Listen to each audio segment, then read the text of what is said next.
प्रदेश के शिक्षा मित्र लगातार ये कयास लगा रहे थे कि जैसे ही उपचुनाव खत्म हो गए, आचार संहिता हटेगी, तुरंत ही शिक्षा मित्रों की समस्याओं का हल हो जाएगा और इस वजह से तरह तरह की बातें हो रही थी। लेकिन इन सभी बातों पर उत्तर प्रदेशीय प्राथमिक शिक्षा मित्र संघ के प्रदेश अध्यक्ष शिव कुमार शुक्ला ने विराम लगा दिया है। उन्होंने जानकारी दी है कि समस्याएं किस तरह से हल होंगी और कब हल होंगी। फिलहाल उनका साफ तौर पर यही कहना था कि ये जो मामला है वो मुख्यमंत्री योगी आदित्यनाथ का है। वो जब भी चाहेंगे तब शासनादेश जारी कर सकते हैं। बस उनका एक काम है कि शासन प्रशासन की लगातार पैरवी करना, उनसे बातचीत करना, शासन प्रशासन को यह अवगत कराना कि शिक्षा मित्रों की कितनी सारी समस्याएं हैं और उनको हल करना कितना ज्यादा जरूरी है। यानी उनका साफ तौर पे ये कहना था कि मुख्यमंत्री योगी आदित्यनाथ को सब कुछ संज्ञान में है और जल्द से जल्द शासनादेश भी जारी कर दिया जाएगा। ज्यादा जानकारी देते हुए उन्होंने और क्या कुछ कहा, आप भी सुनिए। शिव कुमार शुक्ला जी, आपका हमारे चैनल अटल टीवी पे बहुत बहुत स्वागत है। धन्यवाद। शिव कुमार शुक्ला जी, अब तो आज से आचार संहिता भी हट गई है और ऐसे में देखने को मिल रहा है कि अब शिक्षा मित्र काफी ज्यादा उत्साहित हो रहे हैं कि आखिर उनके लिए अब क्या कुछ किया जाएगा संगठन के द्वारा।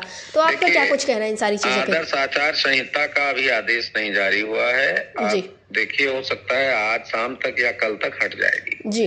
आदर्श आचार संहिता हटने के बाद लगातार हमारी टीम पुनः सक्रिय होकर के और शासन प्रशासन के लोगों से मिलना, अधिकारियों से मिलना, माननीय जनप्रतिनिधियों से मिलना और मिल करके शासनादेश को मूल रूप में प्रणीत कराना, जारी कराना, इस उद्देश्य से संघर्ष करने का प्रयास शुरू करेगी। तो वो मैंने अपने लोगों से तब भी कहा था, अब भी कह रहे हैं और मेरा तो अपना ये मानना है कि हमारा जो काम है उसको मैं बखूबी करूंगा और करता रहूंगा।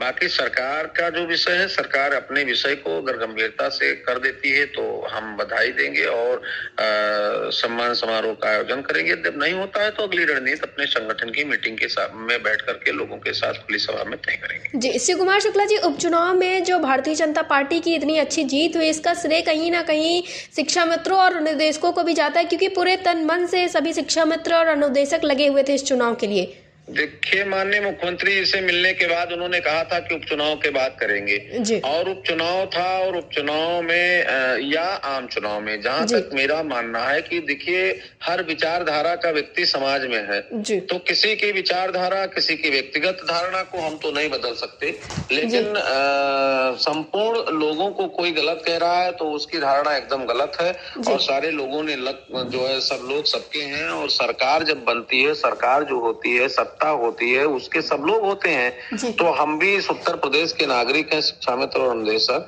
तो हमारा सरकार हमारी भी है और सरकार हमारी भी मालिक है और अपने मुखिया और मालिक से सब लोग आग्रह अनुनय विनय करते हैं। तो सरकार से मैं अपेक्षा करता हूं कि अब चुनाव का परिणाम आपके सामने है और आप अपने प्रतिनिधियों से जो जीत करके आए हैं उनसे हम लोगों के संबंध में पिक बैठ ले सकते हैं। आप उनसे पूछिए, उनसे जानकारी लीजिए। और रही बात जो हमारा आपका कमिटमेंट है, मैं चाहूंगा कि चुनाव खत्म हुआ है तो शिक्षा मित्रों के संबंध में जो व्यवस्थाएं लंबित हैं उनको मूल रूप देते हुए और शीघ्र शासनादेश जारी हो, जिससे शिक्षा मित्रों के घरों में भी खुशहाली हो। जी शिव कुमार शुक्ला जी, इसी के साथ जैसे उपचुनाव खत्म हुए, परिणाम आया, इसके बाद ये खबरें चलने लगी कि शिक्षा मित्रों की समस्याओं का हल दिसंबर के पहले हफ्ते में हो जाएगा या फिर 18 दिसंबर तक, 15 दिसंबर तक हो जाएगा। तो इन सारी चीजों को सही माना जाए या फिर इन पे विराम लगाया जाए? देखिए, ये जो लोग कह रहे हैं वो उनका अपना व्यक्तिगत विषय है, मेरा विषय नहीं। मेरा विषय है कि ये माननीय मुख्यमंत्री जी के संज्ञान में है, मंत्री जी के साथ बैठक हो चुकी है, मंत्री जी और मुख्यमंत्री जी ने कहा था हम इकट्ठा बैठेंगे, तो ये उनका विषय है कि शीघ्रता के साथ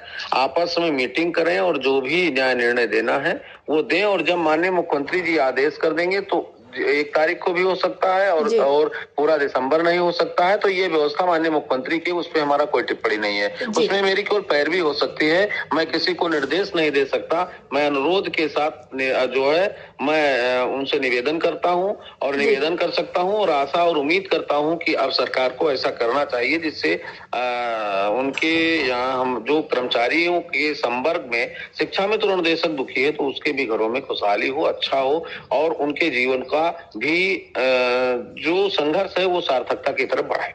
जी शिव कुमार शुक्ला जी, अटल टीवी से जुड़ने के लिए धन्यवाद। बहुत बहुत धन्यवाद।